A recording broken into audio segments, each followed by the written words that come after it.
Ini suara di tempat saya di mana ya?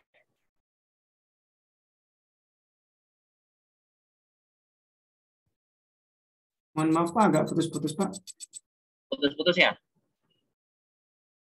Cek. Halo. Ya sudah lebih lancar sebenarnya Pak. Sudah jelas ya? Oke. Izin saya off video ya, karena sinyalnya lagi agak jelek. Saya mulai aja. Assalamualaikum warahmatullahi wabarakatuh. Waalaikumsalam warahmatullahi wabarakatuh. Oke, teman-teman, hari ini kita akan belajar terkait dengan pendekatan data pasar. Harapan saya teman-teman kemarin sudah melihat video Zoom-nya ya.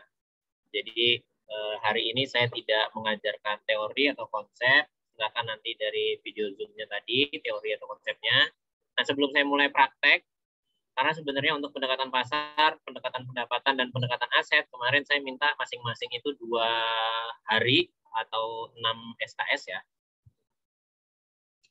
Masing-masing 2 hari, tapi ternyata hasil kesepakatan tidak bisa kalau 2 hari, materinya terlalu banyak, maka dijadikan 1 hari.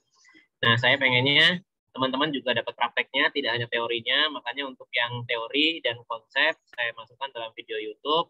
Nah, di hari ini, di saat ini nanti kita akan belajar prakteknya saja. Jadi, untuk materi dan konsep silakan dipelajari di YouTube-nya. Nah, sebelum kita mulai, mungkin teman-teman ada yang mau ditanyakan terkait konsep pendekatan pasar atau materi dan teorinya, silakan.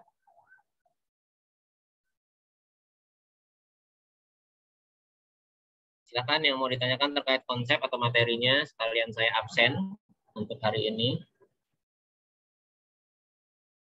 Apa sudah jelas semua teorinya, konsepnya?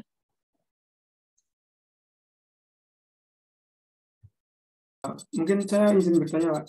Monggo, Mas Fikri. Saya izin bertanya mengenai yang prior transaction Pak, atau pembandingan dengan apa namanya, apa ya, dengan transaksi sebelumnya gitu. Ya, kenapa? Nah, saya bingungnya itu seperti ini Pak. Kalau saya dengar dari video itu, kalau nggak salah penyesuaiannya itu kan bergantung pada data mikro dan juga waktu gitu. Tapi saya yakin penyesuaiannya tidak akan semudah itu gitu. Tapi karena pasti beda gitu Pak, penyesuaian antara dengan apa namanya, jika penyesuaian itu belum dalam bentuk properti gitu kan, mungkin dalam bentuk properti itu bisa inflasi aja gitu, inflasi, atau kalau enggak gitu depresiasi gitu kan, karena bentuknya fisik gitu Pak. Nah, sedangkan untuk bisnis kan nggak akan semudah itu gitu Pak, kan pasti ada grupnya gimana dan lain-lain. Nah, itu cara untuk menyesuaikannya itu mungkin secara praktisnya itu lebih seperti apa sih Pak, daripada dibandingkan dengan yang properti, real property seperti itu Pak. Terima kasih Pak. Oke, siap. Terima kasih pertanyaannya. Betul sekali, secara praktek atau secara konsep itu memang hanya penyesuaian waktu saja. Tapi pada kenyataannya nggak semudah itu.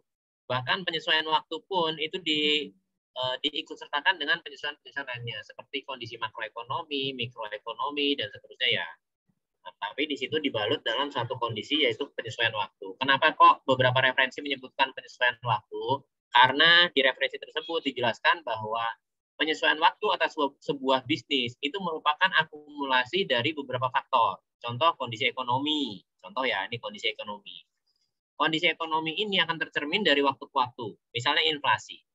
Inflasi bulan ini 3%, bulan depan 2%, bulan depannya lagi 1%. Ini contoh inflasi. Inflasi ini bagian dari kondisi ekonomi atau faktor ekonomi. Kedua, faktor dari IHK, indeks harga konsumen atau kebutuhan konsumen. Dalam hal ini adalah daya serap pasar, supply and demand.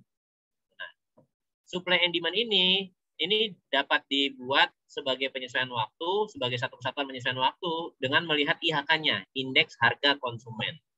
Nah, di sini di IHK itu banyak sekali.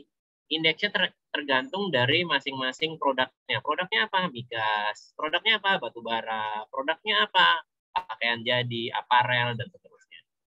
Gitu, sehingga di IHK ini sudah tercermin dari sisi supply and demand.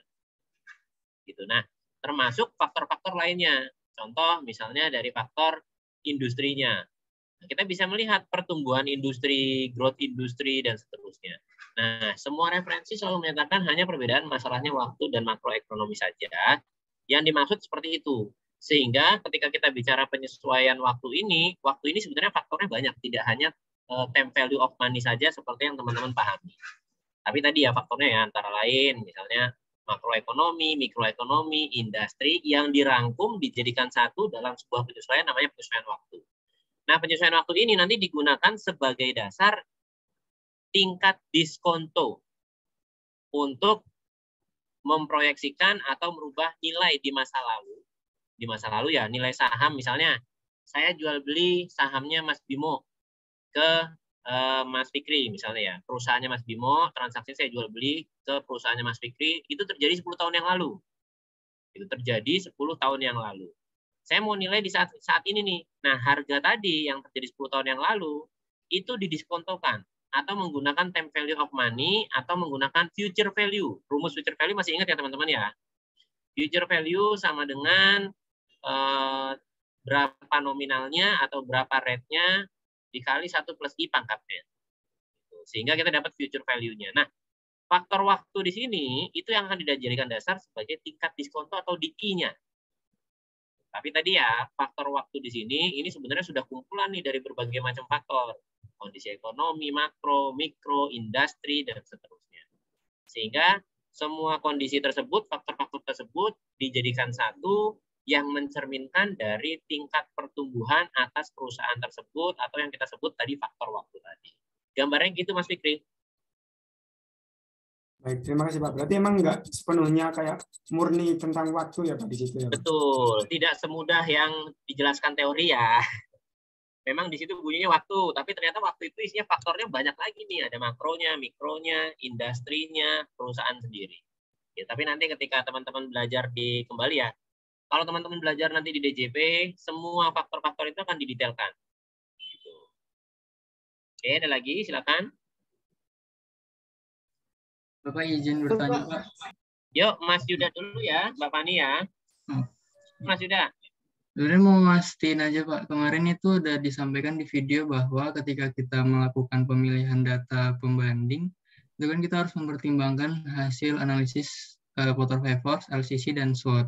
Nah, mau mastiin aja Pak, sebenarnya kalau kita mau milih pembanding berarti kita juga melakukan analisis tersebut terhadap pembanding yang akan kita gunakan atau bagaimana ya Pak? Oke. Dalam memilih pembanding, kita harus mempertimbangkan LCC. Contoh, misalnya ya, LCC dulu ya, kita bicara LCC dulu. LCC perusahaannya di fase growth. Nah, kalau perusahaan di fase growth, si objek penilaian ya, maka kita harus cari pembanding yang perusahaan yang sama-sama di fase growth. Haruskah kita lakukan LCC untuk perusahaan-perusahaan lain? Ya, kalau bisa silakan. Kalau bisa silakan. Kalau misalnya punya waktu luang ya silakan. Ya, lebih bagus memang kalau LCC atau BLC, Business Life Cycle, ya kita harus pada posisi yang sama, baik objek penilaian maupun objek pembanding. Kalau dia perusahaan yang kita nilai di growth, ya kita cari pembanding yang di growth juga.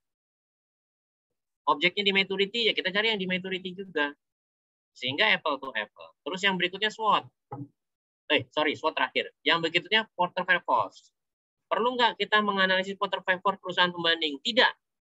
Justru sebaliknya. Porter Favors perusahaan objek penilaian pada posisi rivalry among existing competitor, di situ harusnya sudah dijelaskan siapa sih objek pembandingnya. Contoh, perusahaannya perusahaan rokok, atau ganti deh, jangan rokok. Perusahaan pembangunan perumahan, ya developer lah ya istilahnya, pembangunan perumahan. Di rivalry among existing competitor, teman-teman harus tahu nih berapa sih jumlah developer di Indonesia. Misalnya ada, rivalry among existing competitor menyebutkan bahwa terdapat 900.000 developer di Indonesia yang terdiri dari Sabang sampai Merauke. Objek yang saya nilai adalah developer di Jakarta. Maka skupnya dikecilin. Dari 900.000 objek developer pembanding developer di seluruh Indonesia yang berdomisili di Jakarta hanya terdapat misalnya 900 data pembanding. Gitu ya. Ini dari sisi rivalry among existing competitor. Dari 900 lagi misalnya kriterianya mau dikecilin. Jakartanya bagian mana? Utara, timur, selatan, barat. Jadi kecilin. Yang berdomisili di Jakarta Utara adalah misalnya 60 objek. Ya, dari yang 60 ini nanti dikecilin lagi. Yang berdasarkan asetnya, misalnya sama, modalnya sama, pangsa pasarnya sama. Kemarin dijelasin ya, salah satu objek pembandingan adalah pangsa pasar, aset, dan seterusnya. Itu dari 60 ini ternyata disortir dapatlah 4. Maka 4 inilah yang kita nyatakan sebagai data pembanding. Dan itu sudah harus disebutkan di Porter 5 di bagian rivalry among existing competitor. Itu Mas Yuda ya. Jadi kalau LCC di pembandingnya harus dilakukan juga, tapi kalau Porter 5 tidak perlu dilakukan. Nah, yang berikutnya juga SWOT. SWOT perlu atau enggak? Justru karena SWOT ini adalah gabungan dari LCC dan Porter 5, kalau Porter 5-nya enggak, maka SWOT pun tidak. Nah, itu gambarannya. Jadi yang perlu digambarkan di objek pembanding hanya bagian LCC-nya, Life Cycle Cost of Business, atau BLC-nya. Sampai sini jelas Mas Yuda? Jelas, terima kasih Pak. Oke, Mbak Fani, silakan Mbak Fani. Bapak mau memastikan aja, kan untuk risiko sejenis itu ada 3 ya Pak, industri, bisnis proses, sama produk. Nah, itu berarti nggak harus memenuhi ketiga-tiganya kan ya Pak ya? Tapi salah satu aja, kalau seandainya ingin disebut sejenis, atau gimana? Semakin tiga-tiganya terpenuhi, maka semakin sebanding objek penilaiannya. Semakin sebanding objek penilaiannya. Tapi kalau terpenuhi hanya 2, ya dikatakan sebanding, tapi kesebandingannya tidak terlalu sebanding dengan yang 3-nya terpenuhi, 2-nya terpenuhi, dan 1-nya terpenuhi. Jadi itu sebenarnya dan atau. Gitu. Boleh 3-tiganya terpenuhi, boleh salah satunya, boleh 2. Tapi sama-sama kita tahu ya, jadi ketika nanti 3-nya terpenuhi, berarti ya kita bisa menyatakan bahwa itu benar-benar sebanding. Apple to apple. Oke, Pak. Untuk yang industri kan dia bilang jenis industrinya sama, atau di sana ada keterangan bergerak di lingkup usaha yang sama. Berarti kalau seandainya misalnya minyak, kan contohnya minyak ya Pak, berarti kalau seandainya satu minyak goreng biasa, yang satu lagi olive oil gitu Pak, itu termasuk sejenis, tapi dalam industri gitu Pak? Ya, betul sekali. Ya, makasih Bapak. Yuk, sama-sama Mbak. Mungkin saya tambahin sedikit ya Mbak Fani ya. Lebih gampang kita bicara migas. Industri migas itu terdiri dari 3 subsektor. Yang pertama upstream. Upstream ini adalah tambang migasnya ya, yang mengeluarkan minyak mentah dari dalam bumi sampai keluar ke permukaan. Ini yang kita sebut upstream. Yang kedua middle stream atau midstream. Midstream ini adalah yang ngolah. Minyak mentah diolah jadi kerosin, jadi bensin, jadi pertamax, aftur, dan seterusnya. Ini yang kita sebut middle stream. Nah, yang ketiga adalah downstream. Downstream ini adalah pemasarannya, ya SPBU yang teman-teman lihat di pinggir jalan gitu ya. Nah, ini ada 3 subsektor. Nah, contoh misalnya saya gambarkan. Ketika Pertamina yang kita nilai, Pertamina mau kita nilai nih. Pembandingnya di Indonesia cuma ada misalnya Shell. Di mana Shell upstream-nya nggak ada di Indonesia, middle stream-nya nggak ada di Indonesia. Dia hanya ada downstream atau pemasarannya saja. Nah, contoh kayak gini kira-kira menurut Mbak Fani, ini termasuk yang sebanding atau sejenis? Atau enggak dua-duanya? Sebanding ya Pak? Coba diperhatiin lagi. Pertamina upstream ada, middle stream ada, downstream ada. Sementara Shell kalau di Indonesia tidak ada upstream, tidak ada downstream. Yang ada hanya penjualannya saja atau SPBU-nya saja. Berarti cuma satu yang sama ya Pak? Satu yang sama. Kira-kira sebanding atau tidak? Kalau satu yang sama, sejenis ya Pak? Oke. Secara kesebandingan ini kita sebut sejenis nih, karena cuma satu doang yang sama. Sementara Pertamina whole business secara keseluruhan. Jadi 3-tiganya harus terpenuhi. Itu Mbak Fani ya. Oke, sampai sini jelas Mbak Fani? Oke, berarti kalau cuma satu aja berarti dia sejenis gitu ya Pak? Kalau seandainya 3-tiganya memenuhi. Kita bilang sebanding kalau dia cuma satu. Tapi ketika dia 2 nih, udah mulai 2, ada downstream dan refinery-nya atau midstream. Ya kita bisa bilang, oh itu sebanding. Oh, oke Pak. Sudah 3-tiga yang terpenuhi, ya itu apple to apple. Itu benar-benar sebanding. Nah, gambarnya seperti itu Mbak Fani ya. Oke, siap Pak. Ya. Ada lagi yang lain? Silakan sebelum kita mulai praktek. Pak izin bertanya Pak. Monggo Mas Vincent. Saya ingin bertanya yang di bagian apa? Guideline public trade company method Pak. Oke. Ya, itu kan salah satu syaratnya tadi ada minimal 3 data pembanding yang merata. Yang saya dengar di YouTube semalam kalau harus ada yang misalnya ada yang di atas, ada yang lebih bagus, ada yang lebih jelek, dan ada yang mirip gitu, serupa sama objek penilaian. Nah, tapi kan yang kita tahu tadi seperti Mas Aditya tadi ngomong, kalau perusahaan itu kan shifting terus Pak, berubah-ubah. Nah, itu yang misalnya yang bisa jadi bulan ini dia lebih bagus, tapi ternyata bisa jadi bulan depan dia down gitu Pak. Nah, itu ada penyesuaian khusus nggak Pak untuk shifting pergerakan bisnis itu, atau memang secara misalnya bulan ini bagus udah dari based on data itu aja gitu loh? Oke. Kalau terkait dengan data pembanding, dipersyaratkan memang harus sebarannya merata. Cuman dalam dunia bisnis tidak akan pernah diketemukan sebarannya merata, tidak akan pernah. Apalagi pembandingnya sifatnya ganjil. 3 misalnya tadi ya. Yang saya mau nilai misalnya perusahaannya Jarum. Pasti nanti yang akan ada adalah yang di atasnya Jarum siapa? Sampurna. Yang setara sama Jarum siapa? Nggak bakal ada yang setara.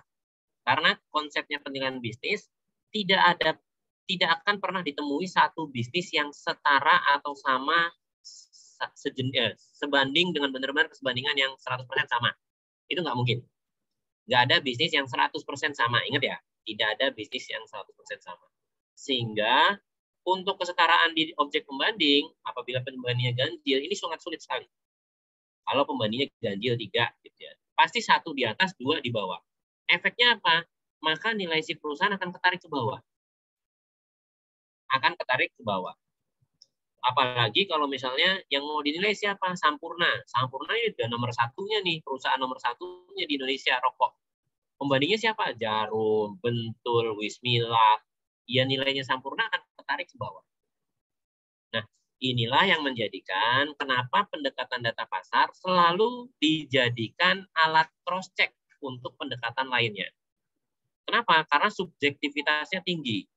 Subjektivitasnya tinggi. Teman-teman mau nyari cheating ibaratnya.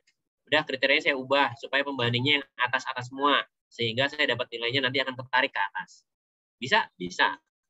Atau sebaliknya, nilainya kriterianya saya ubah, pembandingnya yang di bawah-bawah semua, sehingga nanti nilainya akan tertarik ke bawah. Bisa? Bisa. Nah, inilah salah satu kelemahan pendekatan pasar. Ya, jadi tidak akan pernah ditemui teman-teman itu benar-benar objektif nilai dengan pendekatan pasar pada penilaian bisnis. Berbeda dengan penilaian properti. Justru sebaliknya, nilai yang objektif itu akan ditemui pada pendekatan pasar. Kenapa? Karena itu data pembanding yang benar-benar ada datanya, jual beli, penawaran, dan seterusnya. Itu Mas Vincent ya. Jadi Pak, bisa saya simpulkan kalau misalnya pendekatan data pasar ini emang nggak bakal selalu benar gitu nilainya Pak. Pasti ada biasnya aja gitu. Ya, bukan nggak bakal selalu, ya pasti selalu bias, Mas. Yeah. Pasti selalu bias, bukan nggak bakal ya. Berarti kalau nggak bakal berarti ada kemungkinan ada. Pasti selalu bias. Tinggal berapa persen biasnya itu yang akan kita minimalisir. Ada lagi teman-teman? Izin bertanya Pak. Monggo Mas Bimo. Untuk di video yang telah di-share link tadi malam itu kan itu apa? Kelemahannya untuk pendekatan pasar itu ada 2, yaitu sulitnya untuk mencari perusahaan yang benar-benar sejenis dan sebanding, serta itu untuk apa? Harga saham di pasar modal itu dipengaruhi oleh faktor emosi gitu Pak. Nah, yang ingin saya tanyakan itu apa terkait sahamnya itu, saham yang dipengaruhi oleh emosi itu kira-kira itu relevan untuk digunakan atau tidak Pak? Atau mungkin kita awal-awalnya itu harus menganalisis kira-kira pasarnya itu tuh memang dipengaruhi oleh faktor emosi atau bukan? Mohon penjelasannya Pak. Oke, siap. Terima kasih Mas Bimo ya. Kalau teman-teman pernah main forex ya, terutama saham ya, bukan forex yang emas, komoditi atau mungkin mata uang ya. Kita bicara saham. Itu di situ saham-saham yang dalam tanda kutip misalnya blue chip. Blue chip ini adalah saham-saham BUMN. Saham-saham BUMN ini cenderung jarang dilirik. Kenapa jarang dilirik oleh pialang saham? Karena nilainya stabil. Kalau nilainya stabil, maka keuntungan si pialang saham akan sangat kecil. Keuntungan pialang saham akan sangat kecil. Sehingga mereka nyarinya bukan yang blue chip, di luar yang BUMN. Nah, untuk yang non BUMN sendiri, di sini udah dikatakan nih tadi, saya katakan ya, untuk yang BUMN ya, sorry. Yang BUMN sendiri tadi sudah dikatakan bahwa ini jarang dilirik. Kenapa? Karena cenderung stabil. Jadi tidak ada ibaratnya kenaikan yang signifikan, sehingga pialang saham yang dia kerjanya harian ya dia butuh masukan setiap hari itu sekian juta, sekian miliar, sekian triliun untuk perusahaannya, ya nggak akan dilirik blue chip tadi. Dari satu sisi ini aja udah ketahuan nih bahwa di sini ada unsur emosi di sana. Emosinya seperti apa yang saya maksud di sini? Emosi di sini udah kelihatan bahwa oh karena dia keuntungannya kecil ya udah nggak usah saya mainkan, nggak usah saya jadikan bahan ibaratnya forex. Nah, ini dari satu sisi. Nah di sisi lain saham-saham yang sifatnya fluktuatif, yang volatilnya besar sekali ya.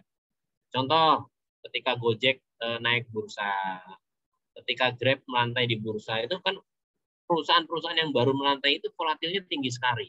Nah inilah justru yang sering dimainkan oleh pialang saham.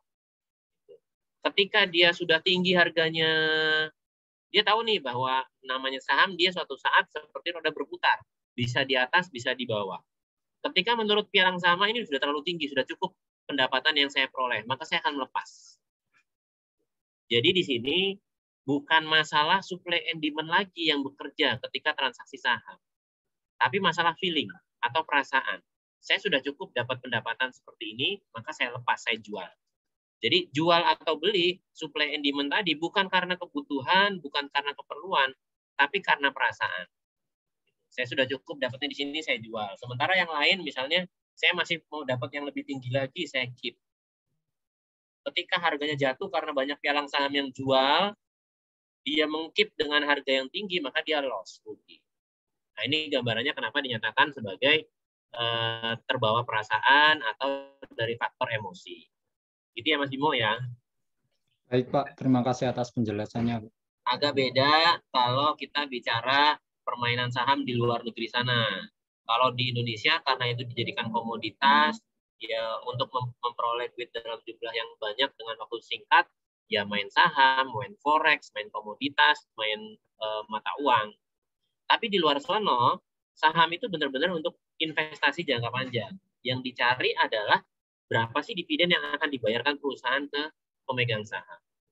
Gitu. Nah, kenapa makanya BUMN itu dikatakan blue chip, dikatakan pendapatannya cenderung relatif datar gitu ya? Ya karena BUMN ini berusaha berusaha menjaga nilai sahamnya sama seperti kondisi di pialang saham di luar sana gitu.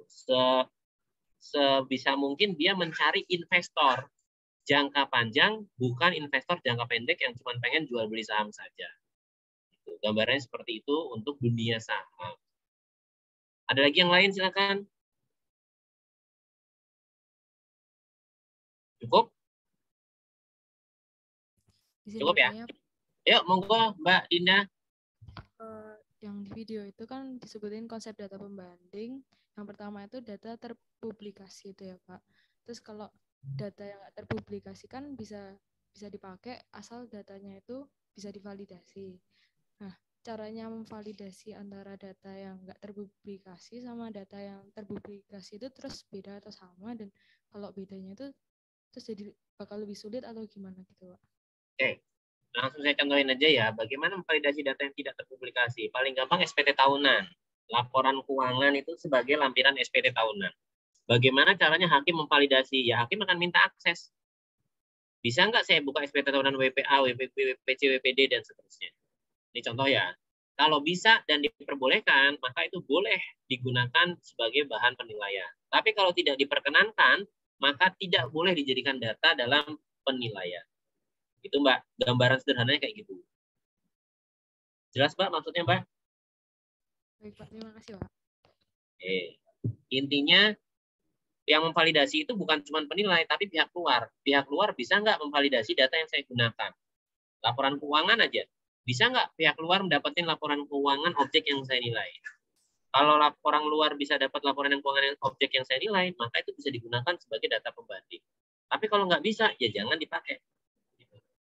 Nah, kayak SPT sebenarnya kita ini gudang data DJP ya. Cuman SPT tahunan wajib pajak ini tidak bisa digunakan sebagai data pembanding. Kenapa? Karena di aturannya jelas orang luar itu tidak bisa menggunakan data itu atau memvalidasi data tersebut. Oke, ada lagi? Ada lagi? Cukup? Oke, kalau cukup, sekarang kita coba praktek. Saya coba share screen.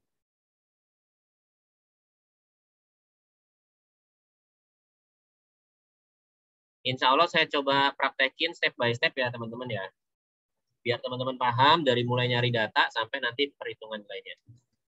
Oke, yang pertama, apa sih yang harus kita lakukan ketika kita mau nilai dengan pendekatan pasar? Yang pertama, kita harus tahu dulu objek yang kita nilai itu marketnya di mana atau dalam kelompok apa. Paling enak teman-teman buat atau cari di saham oke. Iya, saham oke, disambung saham oke. Oke, di sini diklik aja nih. Teman-teman harus belajar dulu 9 sektor di BEI. 3 sektor utama, 9 sektor di BEI. Ini gambarannya. 3 sektor utama itu apa aja? Penghasil bahan baku, manufaktur, dan jasa. Ini yang kita sebut sebagai 3 sektor utama. Oke. Sementara 9 sektor di BEI atau BEJ, Bursa Efek, itu apa saja? Yang pertama pertanian, kedua pertambangan, ketiga industri dasar dan kimia, 4 aneka industri, 5 industri barang konsumsi, 6 properti dan real estate, 7 infrastruktur dan utilitas, 8 keuangan, 9 perdagangan, jasa, dan investasi. Ya. Bisa jadi satu perusahaan itu terdiri dari atau masuk ke dalam 2 sektor yang berbeda. Bisa jadi ya, satu perusahaan yang kita nilai masuk ke dalam 2 sektor yang berbeda. Namun, di BEI, dia akan menentukan sektor utama yang mana yang akan disasar atau dimasuki oleh perusahaan tersebut. Sektor utama yang mana yang akan dimasuki oleh perusahaan tersebut. Sebagai contoh, contoh ya, kita bicara perusahaan pembangunan seperti Wika, Wijaya Karya, atau mungkin Nindya Karya, dan seterusnya.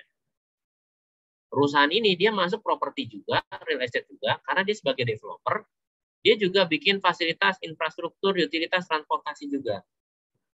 Jadi dia masuk di 2 sektor yang berbeda. Wika, Nindya Karya, Agung Podomoro, dan seterusnya. Tapi BI mempunyai kewenangan untuk memasukkan mereka ke struktur atau ke sektor yang memiliki struktur paling besar. Seperti Wika misalnya. Oh, Wika dimasukkan ke infrastruktur. Kenapa? Karena usahanya itu lebih besar diperoleh dari infrastruktur, pembangunan jalan, rel kereta api, dan seterusnya. Agung Podomoro, Agung Podomoro lebih banyak di properti, maka dia masuk sektor properti. Nah, ini silakan dipelajari 9 sektor yang ada di BEI. Ini ya. Nah, dari 9 sektor ini ternyata ada masing-masing subsektor lainnya. Sektor pertanian terdiri dari subsektor tanaman pangan, subsektor perkebunan, subsektor peternakan, perikanan, kehutanan, dan subsektor lainnya. Jadi ini ada subsektor. Nah, subsektor di sini inilah yang kita sebut sebagai industrinya perusahaan. Ini yang kita sebut sebagai industrinya perusahaan. Industri apa? Perkebunan. Ya, yang dimaksud adalah subsektor perkebunan. Ya, teman-teman ya.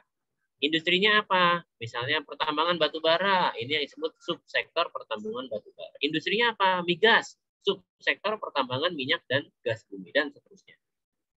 Nah, industri yang kita sebut dalam penilaian bisnis, dalam BEI, itu yang kita sebut sebagai subsektor. Oke, sampai sini jelas? Sebelum saya lanjut, ada yang mau ditanyakan terkait industri di BEI? Silakan.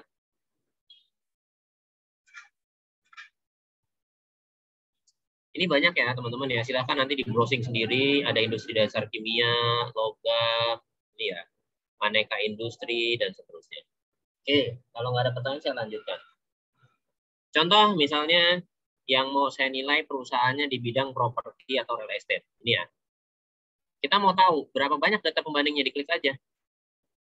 Oke. Ternyata yang bergerak di bidang industri, real estate, properti dan real estate banyak banget nih tuh. 40, 50, 60, sampai dengan 65. Oke. 65 ini harus di statement oleh teman-teman penilai dalam quarter favor di rivalry among existing competitor. Contoh tadi saya sebutkan yang properti ya. Di Jakarta ada 60. Kita anggap di Indonesia dulu deh. Di Indonesia ada tadi 900.000 misalnya. Di Jakarta ada 900 gitu ya. Nah, yang 900 ini 65 merupakan perusahaan terbuka. 65 merupakan perusahaan terbuka.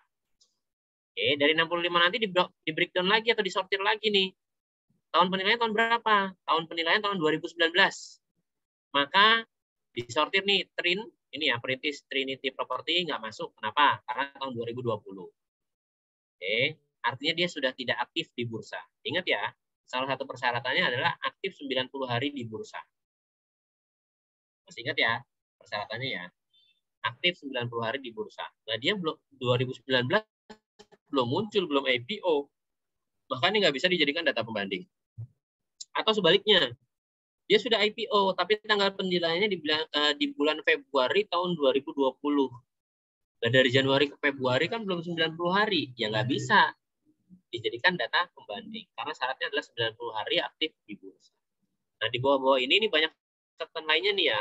Ada yang IPO nih, catatan IPO tanggal 14 Juli dan seterusnya.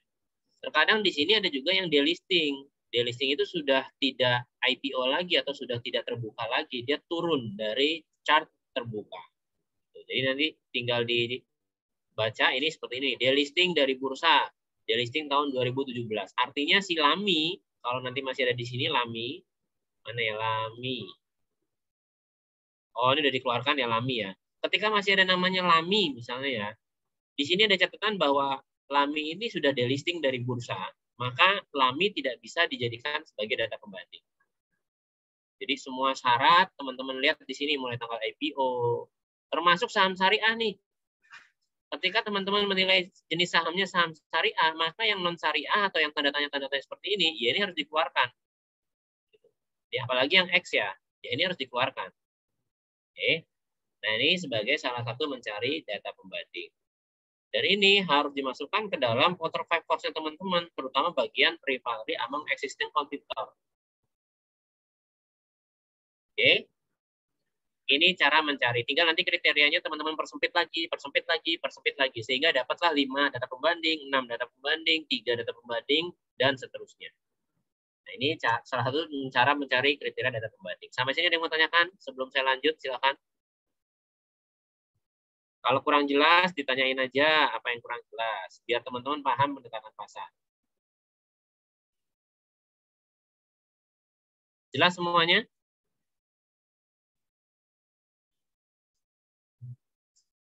Kalau sudah jelas, saya lanjutkan. Oke, kalau teman-teman sudah menentukan data pembandingnya 4, 5, 3 misalnya, maka step selanjutnya adalah teman-teman harus download laporan keuangan. Downloadnya di mana? Ketik aja IDX. Oke, ini ya. Semua perusahaan terbuka, maka laporan keuangannya bisa diambil di IDX, di bagian laporan keuangan. Oke. Ini kayaknya sinyal saya lagi jelek, makanya tampilannya kayak gini. Nah ini. Ini ya teman-teman bisa lihat di sini ya. Semua perusahaan terbuka, datanya bisa diambil dari IDX. Di sini ada laporan keuangan, ada laporan tahunan. Bedanya apa? Laporan tahunan adalah laporan keuangan yang berakhir di 31 Desember tahun berjalan. 2019, 2018, 2020. Yang penting tanggalnya adalah tanggal 31 Desember. Kalau teman-teman melakukan penilaian antara Januari sampai dengan Maret, maka gunakan laporan keuangan tahunan. Kalau laporan keuangan triwulan atau laporan keuangan di sebelah kiri ini adalah laporan keuangan triwulan. Di mana laporan keuangan ini hanya terbit 3 bulan sekali, yaitu di bulan Maret, di bulan Juni, di bulan September, dan di bulan Desember. Oke, di bulan Desember ini namanya langsung tahunan seperti ini. Kalau teman-teman diminta nilai perusahaan per tanggal April 2021, misalnya April 2021, maka gunakan laporan keuangan triwulan pertama per 31 Maret 2021. Nanti tinggal dibuat asumsi antara tanggal penilaian dengan tanggal laporan triwulan 1, yaitu 31 Desember 2021, dengan tanggal transaksi ya di bulan April tadi, tidak ada perubahan yang terlalu signifikan. Tentunya, kalau data pembandingnya menggunakan laporan keuangan triwulan 1, maka objek yang kita nilai pun harus menggunakan laporan keuangan triwulan 1. Kalau data pembandingnya menggunakan laporan tahunan, maka objek yang kita nilai pun harus menggunakan laporan keuangan tahunan. Boleh nggak kita melakukan penilaian di bulan September, tapi menggunakan laporan keuangan tahun sebelumnya? Boleh. Tinggal nanti asumsinya antara tanggal penilaian per 31 Desember tahun 2020 sampai dengan September 2021 tidak ada perubahan yang signifikan dari kondisi perusahaan. Jadi boleh-boleh saja, tinggal asumsi dan kondisi pembatas yang nanti digunakan teman-teman seperti apa. Ya, nah ini tinggal diklik aja, teman-teman tanggal penilaiannya berapa. Misalnya saya contohkan laporan keuangan triwulan 2. Nama perusahaannya apa? ELTI misalnya, Bakri Development Tbk. Oke, cari. Maka akan muncul di sini. Ini ya.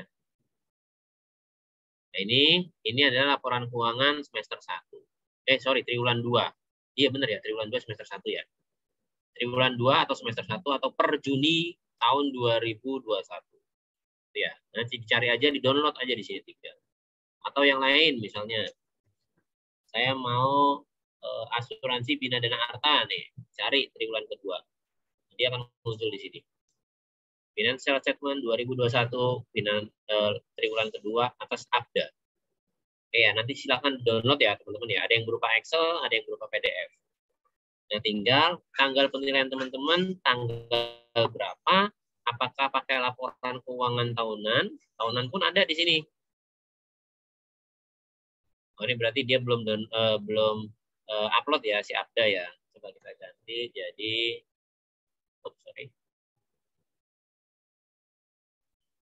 misalnya ALI, laporan keuangan tahunan 2020. Laporan keuangan tahunan saham ALI. ALI tahun 2020. Nah, ini jadi ini ada nih 2020. Oke. Nah, ini tinggal download laporan keuangan tahunannya. Mau laporan keuangan biasa triwulan 2 ya nanti tinggal download di sini. Gitu ya. Nah, ini cara mencari data pembanding. Sampai sini ada yang mau ditanyakan? Silakan. Saya mau bertanya, Pak. Monggo Mas Fikri. Kan itu tadi ada laporan keuangan, ada laporan tahunan ya Pak. Nah, di laporan keuangan kan juga ada yang tahunan tuh Pak, yang maksudnya ya sebenarnya triwulannya keempat gitu. Itu berarti sama aja ya Pak sebenarnya? Oke, ada perbedaan antara laporan keuangan tahunan dengan laporan keuangan yang di sini ya, laporan keuangan di sini ya. Nih. Kalau laporan keuangan tahunan, ini kondisi YOY, year of year. Year of year ini maksudnya adalah ya dari tahun ke tahun. Jadi dia merangkum, meringkas semua laporan triwulan 1, triwulan 2, triwulan 3, dan triwulan 4. Yang di bawah ini triwulan 4 ya, tapi disebut sebagai tahunan. Dirangkum dijadi satu. Kalau pendapatan triwulan 1 misalnya 1 juta, pendapatan triwulan 2, 2 juta, pendapatan triwulan 3, 3 juta, pendapatan triwulan 4, 4 juta, maka laporan keuangan akan bunyi pendapatannya adalah 10 juta. Sementara untuk laporan keuangan triwulanan ini, ya sesuai dengan selama 3 bulan ini perusahaan dapat berapa juta pendapatannya tadi. Kalau bicara kita per 31 Desember yang triwulanan ya, maka di sini bicaranya pendapatannya cuma 4 juta tadi. Bukan komprehensif dalam 1 tahun, tidak. Tapi hanya dalam 3 bulan. Walaupun sama-sama per 31 Desember. Sampai sini jelas Mas Fikri? Ya jelas Pak, terima kasih Pak. Oke, ada lagi yang lain? Cukup? Oke, kalau cukup, saya lanjut. Kalau datanya sudah diperoleh, maka berikutnya yang harus dilakukan teman-teman adalah membuat kertas kerja. Oke, kertas kerjanya kemarin sudah saya share ya, teman-teman ya. Ini contohnya yang versi beta. Ini contohnya versi beta. Kertas kerja yang saya share, tolong kalau mau belajar, jangan ngikutin alurnya, karena alurnya sudah berkali-kali saya ubah tuh untuk belajar. Lebih baik teman-teman buka lagi nanti video Zoom ini, saya menjelaskannya kertas kerjanya seperti apa. Karena kalau teman-teman ngelihat linknya, itu akan banyak yang missing link.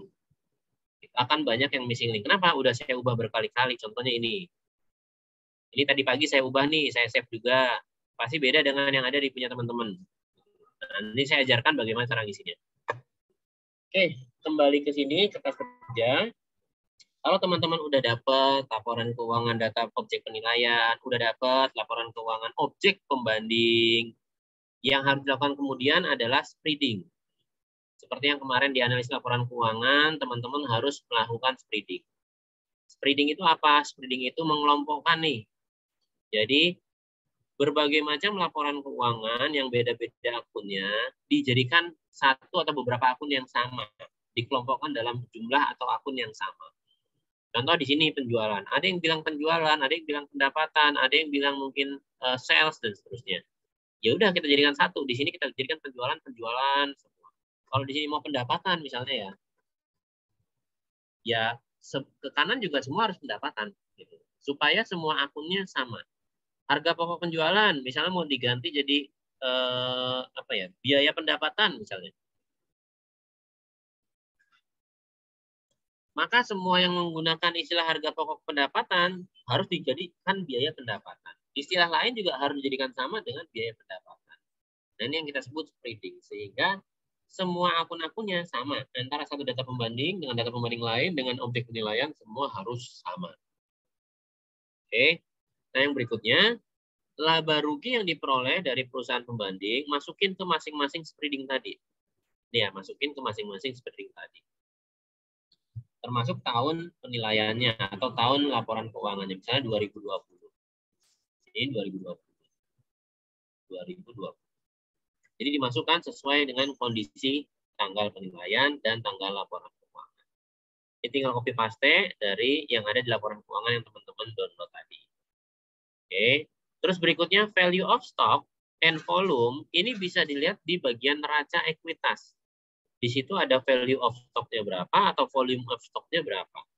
Silakan dicek di situ. Oke. Sementara untuk price per stock, price atau harganya itu bisa dilihat di IDX atau nanti akan saya share terkait dengan linknya ya. Nanti melalui Mas Yuda saya share link yang saya punya. Saya sudah mencoba membuatkan link buat teman-teman belajar. Jadi di sini ada ini Linktree ya, Bong.pi. Di sini Linktree /_Bong.pi. Di sini semua data-data yang dibutuhkan untuk penilaian, baik penilaian properti, penilaian bisnis maupun aset tak berwujud, ini sudah saya linkkan semua saja dalam satu link ini. Ini contoh untuk data perbankan, laporan keuangan perbankan, ya pasar modal. Di sini ada harga komoditas. Ketika teman-teman mungkin disuruh nilai komoditasnya misalnya mungkin oil, mungkin juga batu bara dan seterusnya. Ini sudah saya siapkan semua. Termasuk kurs mata uang lain, SIBOR, LIBOR, termasuk kurs mata uang yang lain di sini ada. Nah, ini histori harga saham perusahaan terbuka. Inilah yang tadi saya jelaskan, kita ke sini. Histori harga saham perusahaan terbuka. Nah, contoh misalnya. Contoh ya, misalnya saya mau tadi LT.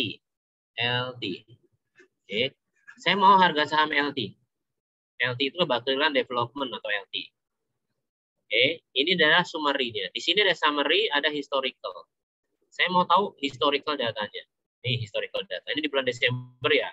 Tanggal 1, 2, 3, tanggal 6. Yang tanggal ini karena belum history, masih ada di bursa, maka bisa diambil di IDX. Bisa diambil di IDX. Tapi kalau misalnya history, bisa ngambil dari sini. Nah, kita mau misalnya bulan November atau bulan Maret 2021. Tinggal klik aja. Dia akan muncul. Ini histori selama diperdagangkan di bursa. Nah, di sini ada download-nya, silakan di-download. Ya, ini ada volumenya, perdagangannya saat itu transaksinya sampai 884.600. Nah, ini yang tadi saya bilang nih, ketika di hari itu perusahaan ibaratnya nggak ada kemajuan, ya dia volume perdagangan cuma 100, 200. 100, 200. Tapi bisa dilihat harganya semua 50, nggak beranjak. Walaupun ada perdagangan sejumlah 884.600, harga tetap 50-50 aja nih. Seharusnya ketika supply naik atau ketika demand naik, harga akan naik. Supply tetap, demand naik, maka harga akan naik. Tapi prinsip pasar itu tidak berlaku di saham ternyata nih buktinya. Mau transaksi berapapun volumenya nih, harganya tetap tuh 50. 200, 100 harganya tetap tuh 50 stabil-stabil aja. Tapi ada yang benar-benar volatil sekali. Ada yang benar-benar volatil sekali. Nah, ini yang disebut sebagai tadi ya emosi, unsur emosi dalam saham. Nah, ini nanti akan, ini mungkin teman-teman bisa itu sendiri ya, Linktree _/bongpd. Nah, ini termasuk tadi ya, histori harga saham, inflasi Indonesia, ini juga linknya diklik aja, GDP, risk free, termasuk untuk penilaian properti, misalnya ini survei pertumbuhan properti, analisis pasar properti, ini semua linknya sudah saya siapkan untuk teman-teman mau nyari properti kayak gimana, mau nyari pangsa pasarnya kayak gimana. Jadi contohnya aset class, research, property, export, location. Mungkin teman-teman nggak pernah tahu nih, oh ada situs ini ya, ada situs ini. Nah, saya berharap dengan saya ngelingkan jadi satu link seperti ini, kebutuhan teman-teman penilai itu sudah terpenuhi semua. Nah, ini data industri minerba, perusahaan TBK, aksi korporasi, statistik, terus sampai Damodaran dan Beta. Jadi insya Allah ini sudah saya coba masukkan semuanya. Nah, terkait dengan harga, tadi bisa dilihat di sini ya, harga tadi mana ya. Nah, ini, histori harga saham perusahaan terbuka. Oke, kembali ke bekas kerja. Harga tadi ini akan dimasukkan di sini, price per stock. Harga sahamnya berapa per lembarnya? 3.000, 12.000, di sini 39.000. Sampai sini sebelum saya lanjut, ada yang mau ditanyakan? Silakan. Nggak ada? Jelas? Pak, mau bertanya, Pak. Monggo, Mas Yuda. Itu yang value of stock itu maksudnya itu ya, Pak? Apa sih, kapitalisasi pasar atau gimana ya, Pak? Ya, market cap. Oh, itu berarti price dikali volume ya, Pak? Ya, price per stock kali volume ini sama dengan market cap atau value of stock ini. Diubah juga nggak apa-apa. Oh, baik, Pak.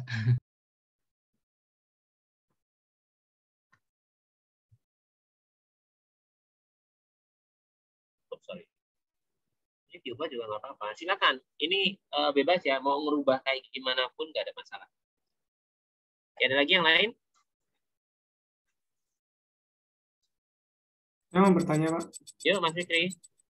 Untuk 3 yang bawah itu ya, Pak, market cap, volume, sama price itu kan ada kemungkinan gitu ya, dalam sehari-hari itu langsung berubah gitu, sering berubah gitu, Pak.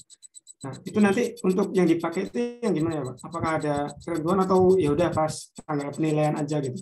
Atau 3 hari yang lalu nggak apa-apa gitu? Atau ada batasannya seperti apa? Terima kasih, Pak. Oke. Nah, makanya kita harus tentukan dulu nih premis awal. Premis awalnya kita tentukan dulu. Kita harus pastikan dulu bahwa, oh ini kita harus seperti apa? Tanggal penilaiannya tanggal berapa? Kalau misalnya market cap kapan? Itu harus jelas dulu. Kalau sudah ditentukan, misalnya, oh tanggal penilaiannya 31 Desember 2020, market cap saat closing. Ya udah, kan udah jelas. Harganya pasti satu, market cap-nya pasti satu. Tidak akan naik, tidak akan turun. Makanya di statement di awal, ketika identifikasi, kita harus jelaskan dulu. Ini tanggal berapa, waktunya kapan. Itu Mas Fikri ya. Baik, Pak. Terima kasih, Pak. Ada lagi yang lain? Silakan yuk. Nggak ada? Oke. Kalau nggak ada, saya lanjut. Berarti. Nah, kalau sudah membuat spreading atau menyatukan satu laporan laba rugi jadi satu sheet seperti ini, maka langkah berikutnya adalah kita mencari bobot keserbandingan. Nih, ini ya bobot keserbandingan. Gimana cara mencari bobot keserbandingan? Nah, untuk mencari bobot keserbandingan, kita perlu melakukan analisis common size atas laporan laba rugi. Ini ya, ingat ya, analisis common size sudah dipelajari di sebelumnya nih. Sudah dipelajari di sebelum UTS. Jadi analisis laporan keuangan itu nanti pakai semua di sini. Akan kepakai semua di sini. Analisis common size digunakan untuk salah satunya ini, mencari persamaan. Ini saya hapus dulu. Karena ini tadi sudah buat contoh. Oke. Lakukan analisis common size atas objek penilaian dan data pembanding seperti ini. Ini objek pembanding ya. Ini objek penilaian ya. Yang ini 3 data pembanding. Oke. Untuk objek pembanding yang mendekati atau mirip atau sama dengan objek penilaian, diberi bobot 1. Artinya dia sebanding. Contoh, Harga pokok penjualan, objek penilaian 60. Yang mendekati adalah 61. Kasih angka 1. Yang mendekati kedua adalah 49. Kasih angka 1. Oke. Kenapa kok digunakan 2? Ini yang sering jadi pertanyaan. Kenapa kok digunakan 2? Ketika teman-teman menggunakan satu objek penilaian saja yang mendekati data pembanding, maka akan ditemukan nanti salah satu data pembandingnya jadi tidak ada kesamaannya sama sekali. Tidak ada kesamaan sama sekali. Nanti saya contohkan. Kita fokus ke sini dulu, kembali ke sini dulu. Gunakan angka 1 sebagai ibaratnya opsi yang mendekati data pembanding. Nah, untuk gross profit, karena dia hanya sebagai pengurangan atau penambahan, maka tidak perlu dikasih angka bobot 1. Karena dia cuma penjumlahan atau pengurangan ya. Artinya kalau di sini 1, kalau ini pakai dibobot juga, berarti pasti dapat 1 juga. Karena mendekati semua pasti. Jadi akan ada 2 kali pembobotan. Jadi untuk yang penjumlahan, pengurangan itu tidak perlu diberikan bobot. Berikutnya, beban penjualan 20%. Maka yang mendekati adalah 22 dan 19. Oke. Beban pemasaran dan promosi, dia ada 1 sementara yang lain 0. Ya udah, maka tidak ada yang dapat bobot. Bapak, izin Pak. Itu yang untuk Kenapa kok nggak ada yang dapat bobot? Gimana nggak Mbak Fani? Oh ya, maaf Pak. Itu yang harga pokok penjualannya 49%, kenapa ditaruh di 1 ya Pak? Oke. 60 ke 49% selisihnya berapa Mbak Fani? 11 Pak. 60 ke 78 selisihnya berapa? 18. Oh, yang lebih dikit ya Pak?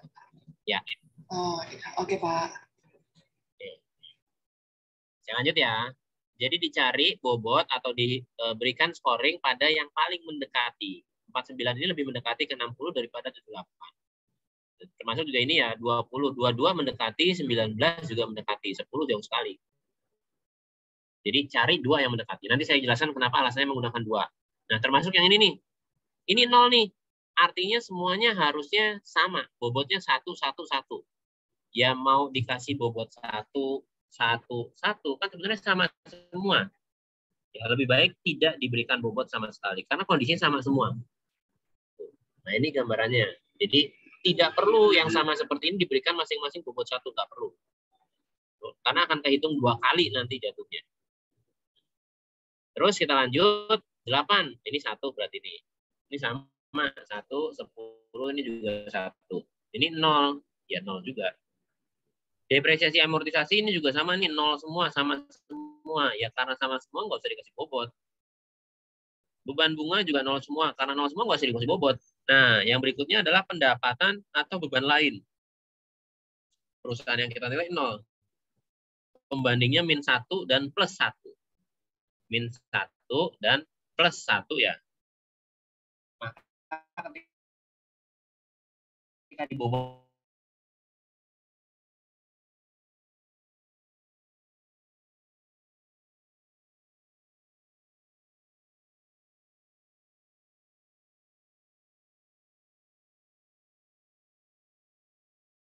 boleh atau enggak? Ya sebenarnya boleh-boleh aja, tapi pertimbangan teman-teman ketika tiga-tiganya jadi mubazir tadi ya. Jadi ya buat apa jadinya ada pembobotan seperti ini. Tes, suara saya masih terdengar? Maaf Pak, tadi yang pas penjelasan pendapatan beban lain itu agak terputus Pak. Bisa diulangin Pak? Oke, siap. Karena di sini ada notifikasi bahwa network unstable. Oke, saya ulang ya teman-teman ya. Semoga suara saya terdengar. Nah, pendapatan beban lain ini bisa tiga-tiganya dikasih bobot, bisa hanya 2 saja. Ya.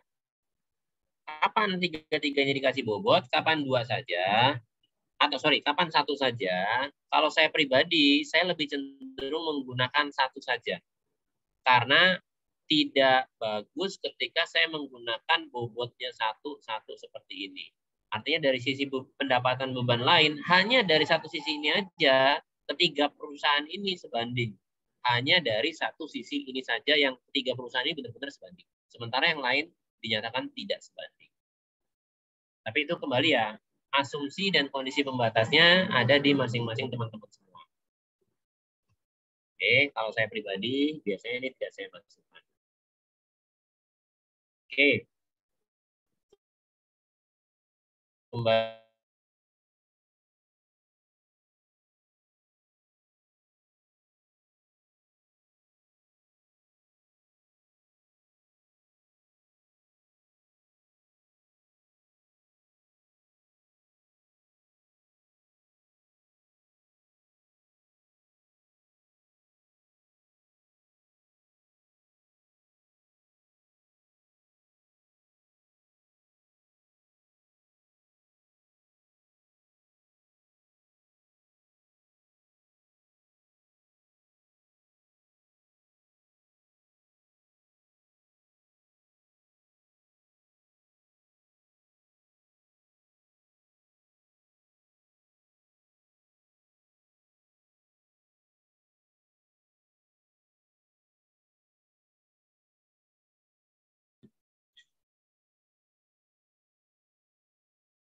Tes Mas Yuda tadi sampai mana ya? Sampai yang EBT, Pak. Oke, sampai ke EBT ya. Iya, Pak. Tadi berarti bawah saya jelasin nggak jelas ya tadi ya, karena putus ya. Iya, terputus, Pak. Oke, nah EBT ini tadi karena penjumlahan atau pengurangan maka tidak perlu diberikan bobot. Nah yang lanjutnya beban pajak nih. Ini beban pajak. Di sini 1%, maka bobotnya di Kino 1 dan di TCID 1. Nah, ketika ada case seperti ini, teman-teman bisa perhatikan. Teman-teman bisa perhatikan bahwa satu data pembanding yang UNPR atau Unilever ini nggak dapat bobot sama sekali. Artinya apa? Secara kesebandingan laporan keuangan terutama ya, UNPR ini nggak sebanding dari sisi laporan keuangan. Ini secara bandingan yang tidak dapat bobot, ini dinyatakan tidak sebanding dari laporan keuangan. Nah, in case teman-teman nanti terjadi seperti ini, solusinya gimana? Ada dua solusi yang bisa diambil. Yang pertama ya, cari data pembanding yang baru. Cari data pembanding lain yang masuk kriteria yang bisa dinyatakan sebanding. Kedua, masih ingat yang tadi ya di sini ya, ada beban pendapatan lain-lain yang bisa dikasih poin 1 semua. Ya nggak apa-apa. Supaya kita nyatakan sebanding, karena minimal harus ada 3 data pembanding, dan 3-3-nya cuma ini doang nih yang masuk kriteria, ya sudah. Berarti artinya di sini kita masukkan poin 1, di sini kita masukkan poin 1. Artinya Unilever atau UNPR hanya sebanding dari sisi pendapatan dan beban lainnya.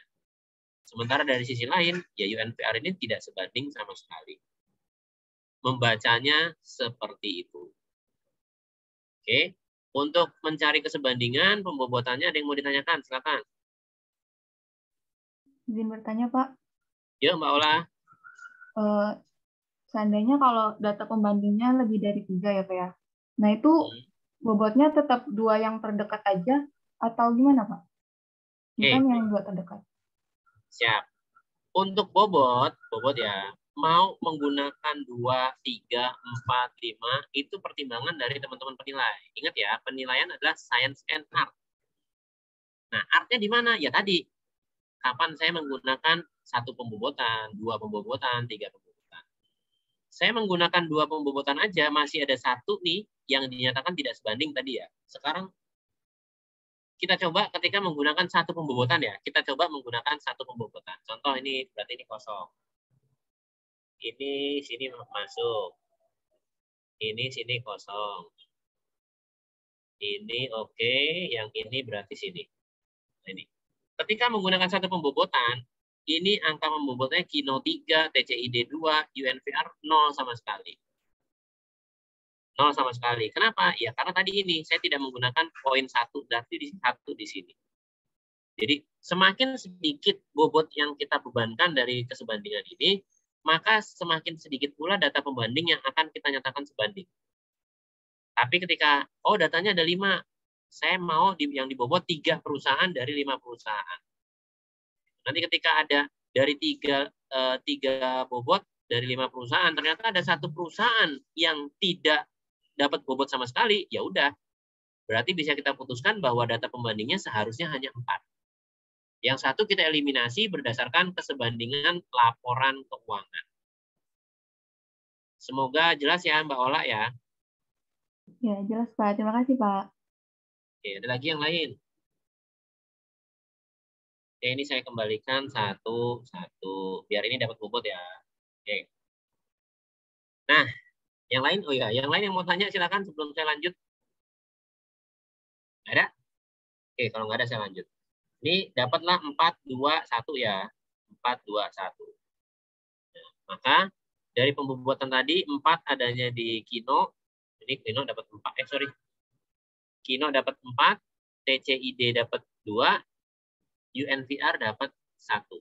Maka bobotnya akan berubah 57, 28, dan 14. Beda lagi ya main tadi ya. Tadi 4848, sekarang 57, 28, 14. Karena tadi faktor pembobotannya udah saya ubah-ubah tuh. Oke. Ketika sudah dapat bobot kesebandingan, maka langkah berikutnya yang harus teman-teman lakukan adalah di sini ada multiple. Jadi multiple ya. Kalau tadi pagi saya ngajarinya pakai 5 multiple. Karena yang 3 multiple sudah saya hapus, teman-teman harusnya aslinya masih pakai 5 multiple. Bisa di-share Mas Yuda? Mas Yuda pakai laptop atau pakai HP? Laptop, Pak. Bisa di-share Mas Yuda kertas kerja betanya? Yang file tadi ya, Pak? Bentar, Pak. Oh, halaman tadi. Seharusnya ada 5 multiple.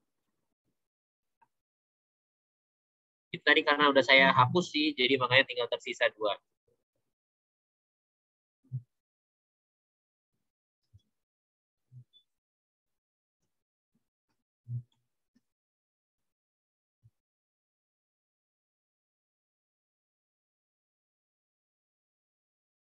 Sudah masuk, Pak?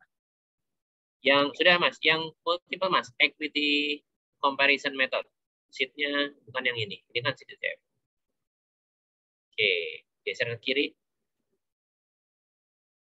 Ini masih 5 multiple ya teman-teman ya. Nah, saya akan jelaskan multiple-nya dulu sebelum nanti saya jelaskan step by step-nya.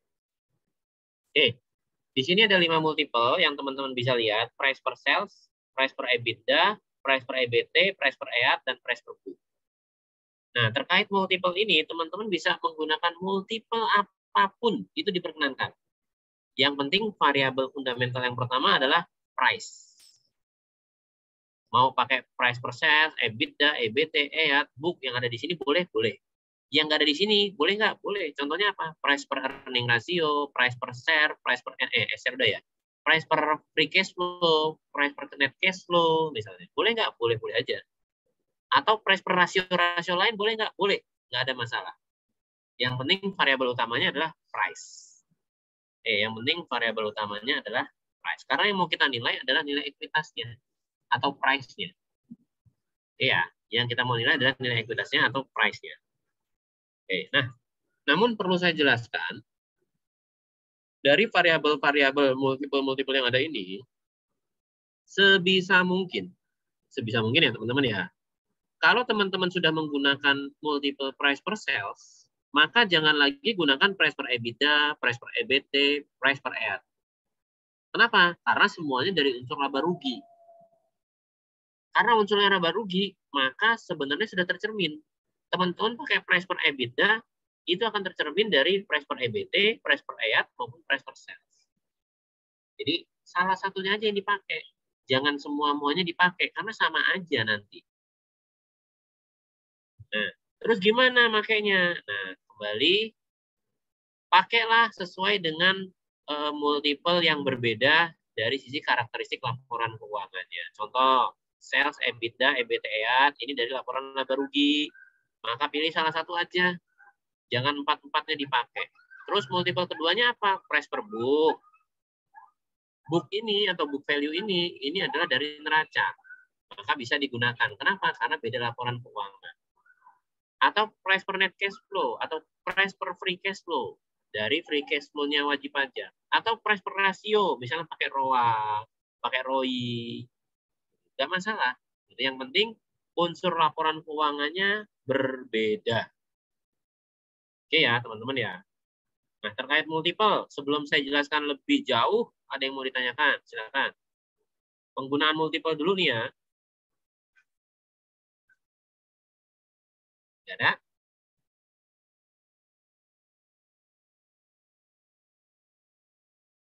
Nggak ada? Oke, kalau nggak ada saya lanjut. Kalau nggak ada saya lanjut ya. Ada yang mau ditanyakan? Nggak ada kan? Oke, saya lanjut. Yang di depan ini sudah screen saya atau masih screen Mas Yuda, teman-teman? Udah screen Bapak, Pak. Oke, screen saya. Makasih Mbak Fani ya. Nah, di sini saya menggunakan 2 multiple. Price per sales dan price per book. Yang 3 saya hapus. Yang 3 saya hapus. Tinggal teman-teman pilih aja yang mana ya. Nah, di sini ada variabel fundamental. Tadi saya jelaskan bahwa multiple variabel fundamental yang pertama adalah price. Oke. Variabel fundamental yang ada di sini adalah variabel keduanya. Ini sales. Oke, bisa dilihat ya, linknya nanti akan sama dengan penjualan. Oke. Oke ya. Jadi ini adalah variabel fundamental kedua yang ditulis di sini. Maka ini sales ya. Price per book.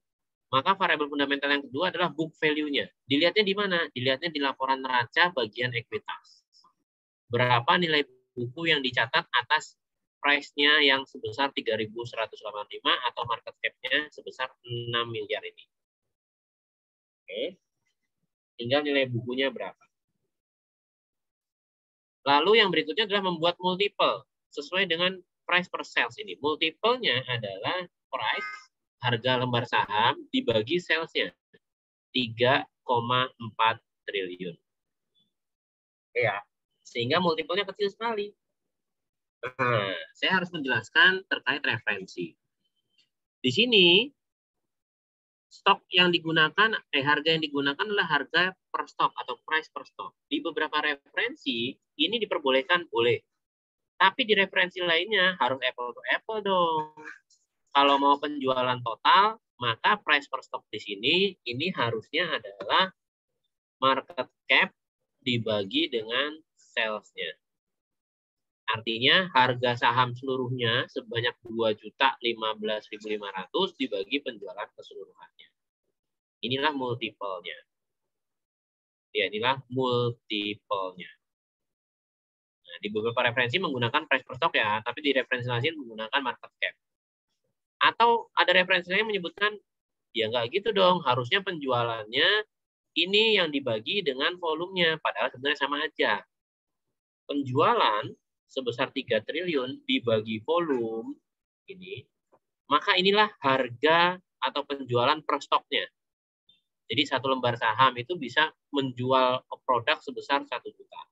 Nah, kalau mau dimultipelkan sama dengan price-nya menggunakan price per stok dibagi penjualannya tadi penjualan per stok juga.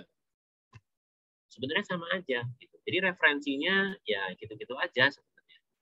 Tapi secara konsep, apapun referensi yang digunakan, it's okay, nggak ada masalah. Oke. Agak berbeda dengan multiple price per book. Multiple price per book pasti angkanya besar-besar. Nggak koma-koma seperti yang di atas ya.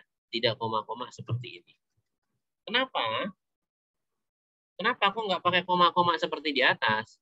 Perlu teman-teman ketahui bahwa penjualan yang sebesar 3 triliun, 2 triliun, 40 triliun ini tidak semua berasal dari market cap-nya ini. Tidak semua berasal dari market cap-nya. Ingat ya, kembali ke konsep dasar tentang penilaian bisnis, struktur kapital itu terdiri dari 2 hal. Yang disebut struktur kapital adalah equity plus dengan debt. Ingat ya, struktur kapital adalah equity plus dengan debt. Jadi 3 miliar ini, 2 miliar ini, 40 miliar ini sebenarnya adalah gabungan antara market cap atau equity-nya perusahaan dengan hutangnya perusahaan. Sehingga makanya multiple dari equity-nya kecil sekali. Kenapa? Karena perusahaan bisa dapat penjualan sebesar 3 triliun, bisa dikatakan mungkin debt-nya lebih besar daripada equity-nya. Apalagi dia bergerak di manufacturing, misalnya. Pasti asetnya besar, hutangnya besar, sehingga ekuitasnya atau harga sahamnya atau volume sahamnya jadi kecil. Nah, itu gambarannya ya teman-teman ya. Jadi monggo nanti teman-teman mau nafsirkan seperti apa terkait multiple ini dipersilahkan. Kalau saya pribadi ya, saya lebih senang menggunakan ya apple to apple.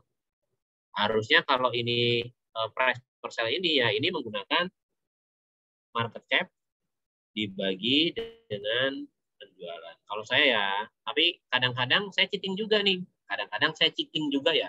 Saya menggunakan price dibagi dengan sales secara keseluruhan. Boleh saja tergantung asumsi dan kondisi pembatas saat kita melakukan penilaian. Ini saya ubah ya. Oke. Di sini teman-teman bisa lihat nih. Kalau kita menggunakan market cap per penjualan ya, untuk ini perusahaan manufacturing bisa kelihatan tuh, kok harga sahamnya jadi godenya minta ampun, sampai 47 juta per lembar. Ini ya, output akhirnya ya, 47 juta per lembar. Masuk akal? Ya nggak masuk akal. Sehingga makanya tadi saya katakan, saya sering cheating. Cheating maksud saya di sini adalah, ya asumsinya saya gunakan asumsi yang lain. Supaya tidak sebesar ini gimana? Ya sudah, price-nya saya gunakan price per stock dibagi sales-nya adalah 3 triliun. Ini ya. Oke. Mungkin nggak harga per lembar sahamnya 415? Ya mungkin. Nih, ada yang nyampe 500 kok sini. 500, 500, 500. Bahkan yang tadi ada yang Rp50 kok. Mana ya? Bentar, saya bukakan yang tadi Rp50. Bahkan tadi di sini ada yang nyampe Rp50. Mana ya? Bentar. Klik. Nah ini. Bahkan ada yang sampai Rp50 masuk akal. Tapi tidak ada satupun saham di bursa yang nyampe ratusan juta, puluhan juta. Tidak ada. Makanya kembali ke sini. Kapan teman-teman menggunakan harga price-nya per stock, kapan menggunakan pakai market cap, yaitu kembali diserahkan ke teman-teman. Referensinya boleh dua-duanya? Boleh dua-duanya. Tinggal ketika kita menggunakan referensi ini, kita menggunakan price-nya price per stock, ya diberitahukan di laporan keuangan bahwa multiple-nya menggunakan price per stock per sales. Sehingga orang yang baca udah paham nih, oh berarti ini price-nya price per sales-nya menggunakan harga price per stock. Itu ya, termasuk price per book di sini. Book value-nya 500, harga sahamnya 3.000 sehingga dapat angka 6. Oke, sampai sini ada yang mau tanyakan silakan. Sebelum saya lanjut ke yang lain, sampai sini ada yang mau tanyakan. Mungkin saya minta tolong diulang yang price apa namanya? Yang price per sales tadi, Pak. Kan ada beberapa, Pak. Saya kurang lengkap itu, Pak. Yang mana nih, Mas? Yang tadi kan sempat ada yang langsung gitu kan, tapi hasilnya kecil, terus ada yang pakai market cap dan lain-lain, Pak. Masih belum belum connect gitu. Oke, saya ulang ya. Atau kita break dulu aja ya, di tempat saya udah aja, nanti kita masuk lagi jam 15.30. Nanti ingetin saya Mas Fikri ya. Baik Pak, siap. Terima kasih Pak. Kita break dulu, nanti 3:30 kita masuk lagi.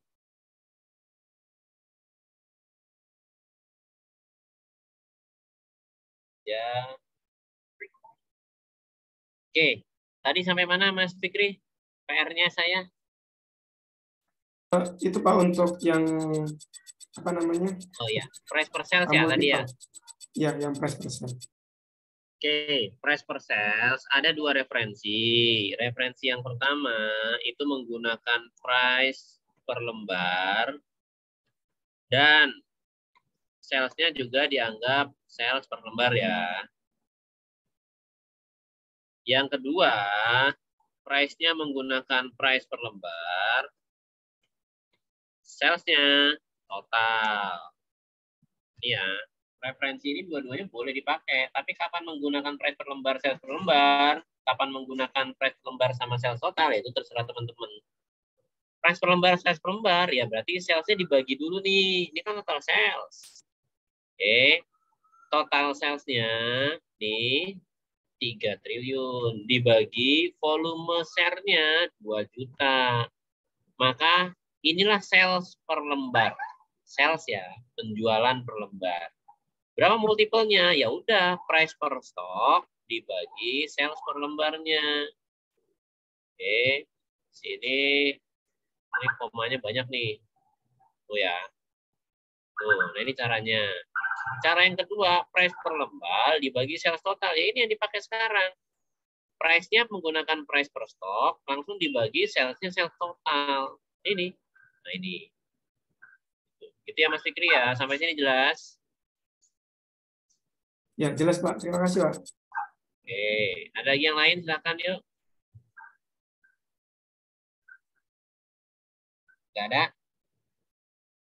Oke, kalau nggak ada saya lanjutkan. Setelah teman-teman ngecek variabel fundamental dan multiple-nya, maka yang harus dilakukan berikutnya adalah bagian bawah ini. Ini yang kita sebut indikasi nilai dari pembanding 1, pembanding 2, pembanding 3.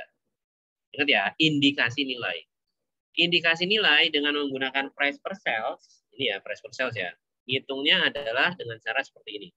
Bobot kesebandingan pembanding pertama, dikali multiple pembanding pertama, dikali variabel fundamental objek yang kita nilai. Variabel fundamentalnya tentu sales ya di sini ya. Variabel fundamental kedua sales, yang satu lagi book value-nya. Oke. Nah, ini dapatlah indikasi nilai pembanding 1 dengan multiple price per sales. Oke, yang berikutnya indikasi nilai dengan menggunakan multiple price per book adalah bobot kesebandingan pembanding 1 dikali multiple pembanding 1 dikali variabel fundamental kedua atau book value dari nilai sahamnya. Rp220.700 kalau di sini. Maka dapatlah indikasi nilai dari multiple kedua di pembanding 1. Pembanding kedua juga kayak gitu nih. Tuh, bobotnya pakai bobot pembanding 2, multipelnya multiple pembanding 2, variabel fundamentalnya variabel fundamental objek penilaian. Terus sampai ke pembanding 3. Oke. Setelah dapat indikasi nilai, karena ini masing-masing bobot, maka di ujung sini harus dijumlahkan. 415 ini merupakan 104 ditambah 282 ditambah dengan 28. Maka total dapat 415. Oke ya, ini 415 per lembar dengan menggunakan price per sales. Dengan menggunakan price per book dapat 9 juta.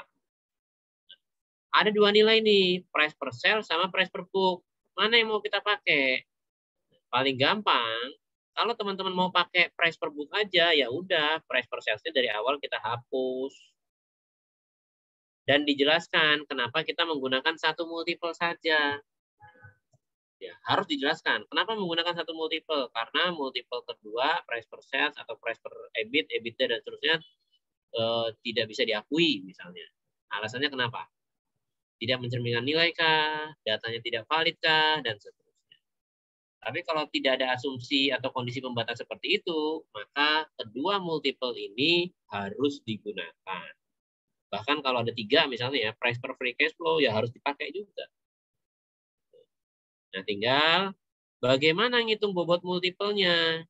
Untuk mendapat satu nilai, itu tergantung teman-teman. Kalau tadi 5 multiple ya enak. Multiple yang paling mendekati investasi atau sudut pandang investor, misal saya sebagai investor, ada 5 multiple tadi ya, price per sales, price per EBIT, price per EBIT, dan price per book. Dari sisi pandangan investor, kira-kira investor ini ketika mau investasi di sebuah perusahaan, dari laporan laba ruginya apa dulu yang dia lihat? Penjualannya dulu atau EAT-nya dulu?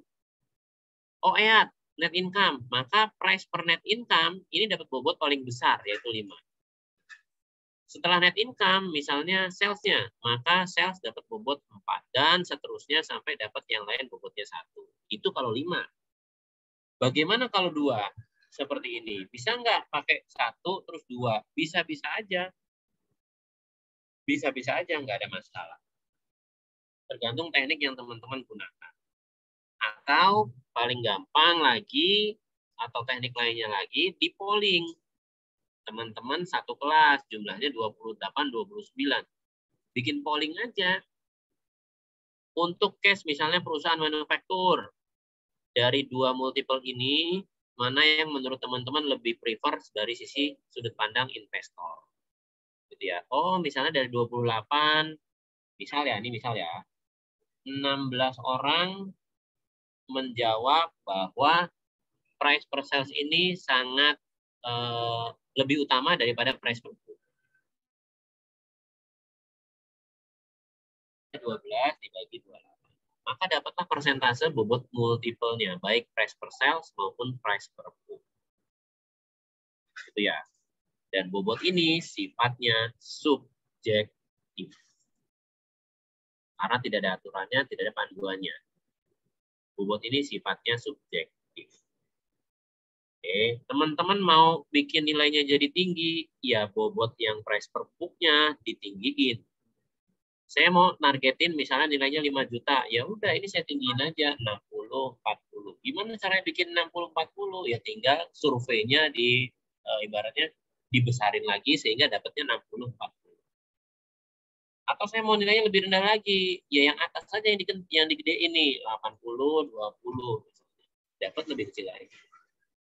Inilah kenapa pendekatan pasar dalam penilaian bisnis hanya dianggap sebagai cross check dari pendekatan lain.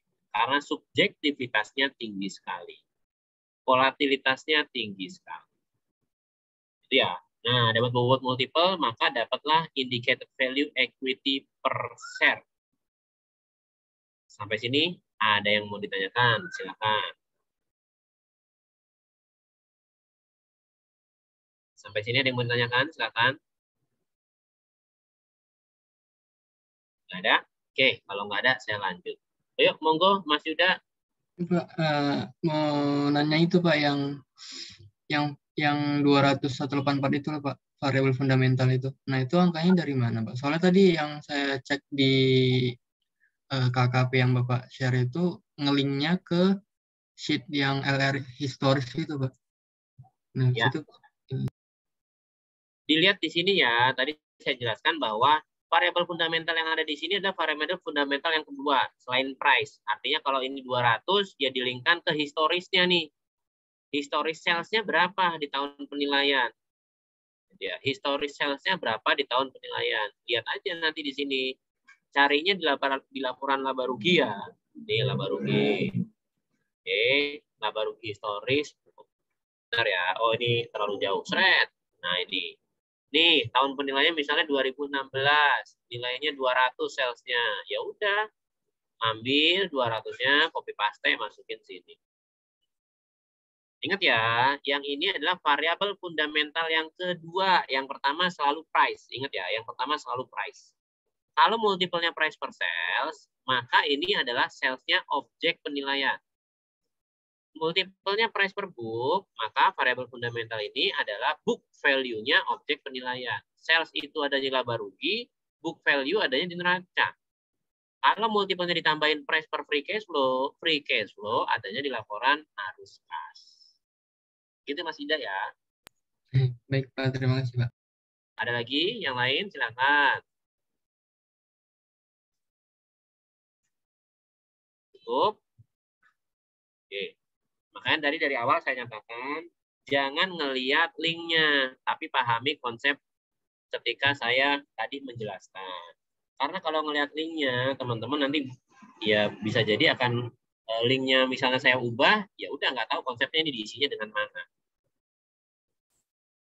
Oke, gitu ya. Saya lanjut. Indicated value equity per share dapat 3.000, artinya 3.800 per lembar. Per lembar ya. Nah, di objek yang kita nilai, kita disuruh nilai saham berapa lembar. Kita disuruh nilai saham berapa lembar. Misal saya disuruh nilai saham 14.000 lembar. Oke ya. Ya udah dikali aja. 3.800.000. Indicated value of equity. Oke ya. Indicated value of equity atas 14.000 lembar saham sebesar 54 miliar. Udah selesai atau belum? Belum. Ingat ya, ada konsep yang namanya the LOM dan the LOC. Discount lack of marketability dan discount lack of control. Gitu. Nah, kita harus tahu dulu nih, 14.000 ini nilai minoritas atau mayoritas.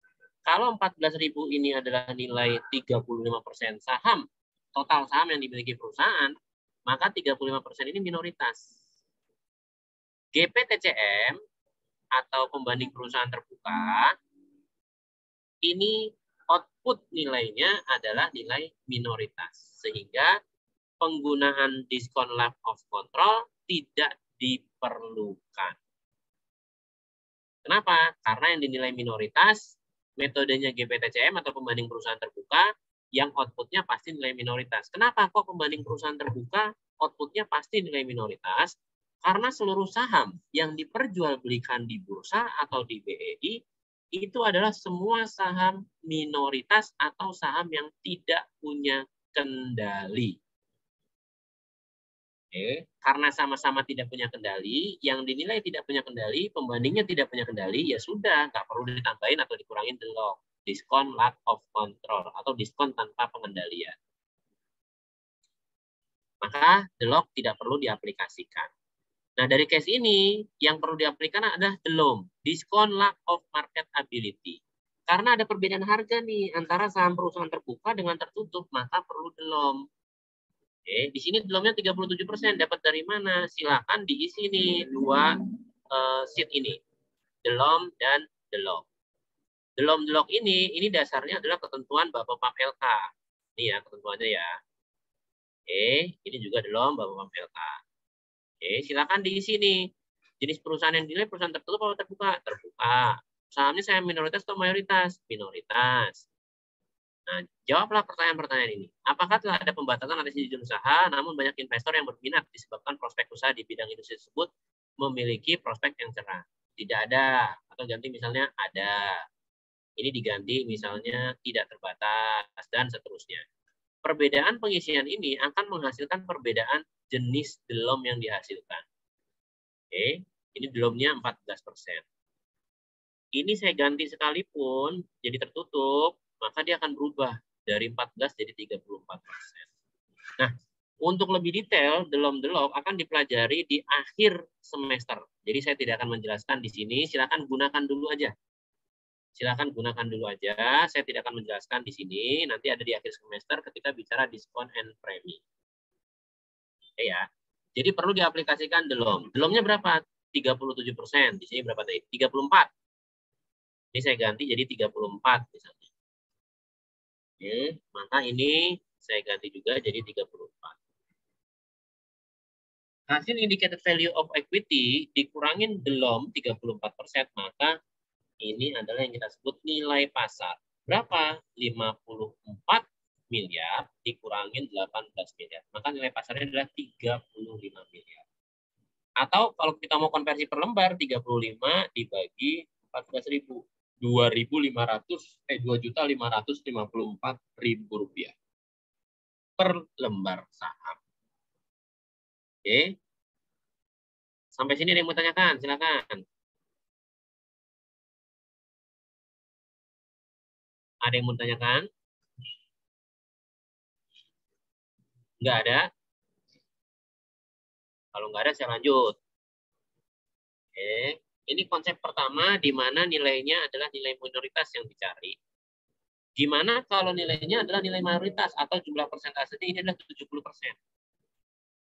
Ketika jumlah persentasenya 70%, maka nilai yang objek penilaiannya adalah saham yang punya kendali.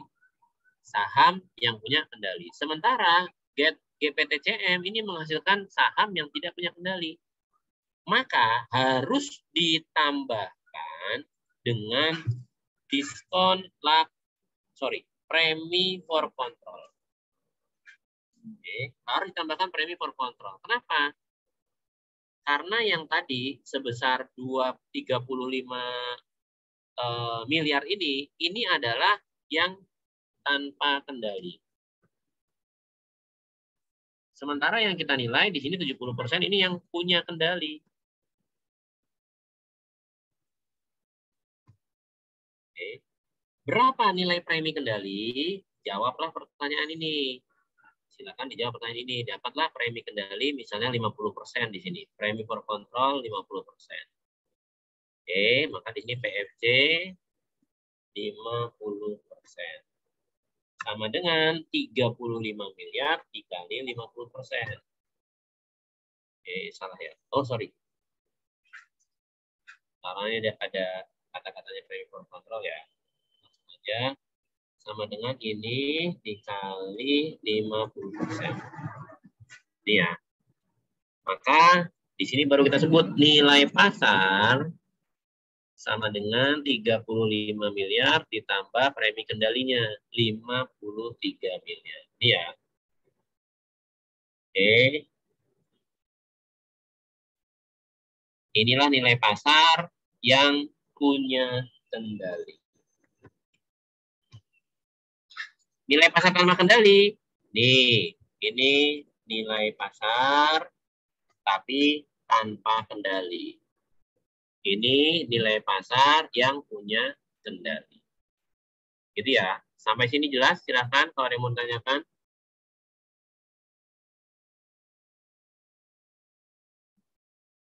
Kalau nggak ada pertanyaan, berarti materi saya praktek hari ini sudah selesai. Oke, sesuai dengan tugas yang saya berikan untuk semesteran ini, tugas kelompok. Mumpung teman-teman masih fresh, masih baru belajar, baru praktek, silakan dikerjakan kertas kerja penilaiannya untuk pendekatan pasar. Mumpung masih fresh nih, takutnya kalau dientar-entarin, lupa. Kemarin dijelasin apa ya? Nyari pendekatan pasar seperti apa ya? Datanya seperti apa ya? Dan oke, sampai sini ada yang mau tanyakan karena materinya sudah selesai untuk satu metode, satu pendekatan. Izin bertanya, Pak. Tadi Monggo, saya Mas Yuda. agak oleng, Pak. Yang di LOM itu, Pak, kalau misalnya kita mau objek penilaiannya itu perusahaan terbuka, terus pembandingnya itu juga perusahaan terbuka, berarti nggak perlu ada di LOM, kan, Pak? Silakan dibaca di sini ya, Mas Yuda ya. Ini udah saya jelaskan. Ada aturannya di situ. Kalau perusahaan terbuka minoritas, delomnya antara 0 sampai 20%. Minoritas antara 10 sampai 30%. Nanti dibuka aja maksudnya. Jadi udah ada semua keterangannya. Jadi delom itu semua pasti pakai. Nah, dalam penilaian saham semua delom pasti digunakan. Pasti digunakan ya, walaupun nanti nilainya 0%, 10%, 20%. Nah, itu nanti urusan nanti. Tapi semua pasti pakai delom. Sementara delog itu belum tentu menggunakan delog, tergantung dari ini tadi. Nilainya punya kendali atau enggak, output nilainya tanpa kendali atau enggak, dan seterusnya. Itu Mas Yuda ya. Karena itu nanti akan saya jelaskan di pertemuan terakhir. Baik, Pak. Terima kasih, Pak. Oke, yang lain silakan. Izin bertanya, Pak. Ya, Mbak Alvira gimana? Yang laporan laba rugi yang buat pembanding ini berarti harus dinormalisasi dulu kan, Pak? Gimana, Mbak? Ulang, Mbak. Yang laporan laba rugi yang ini, Pak, yang pembanding 1, 2, 3 ini kan berarti harus melalui normalisasi dulu kan sebelumnya, Pak?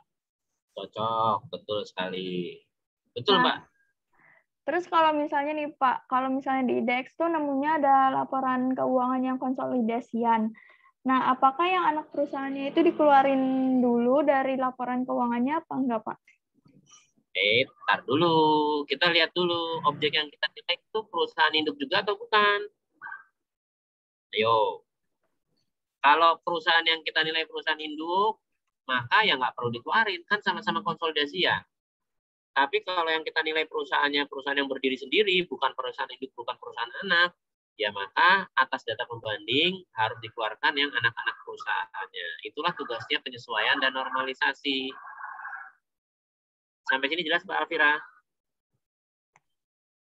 Jelas. Jadi, Pak, kita lihat dulu kan, Pak, objek penilaian kita ini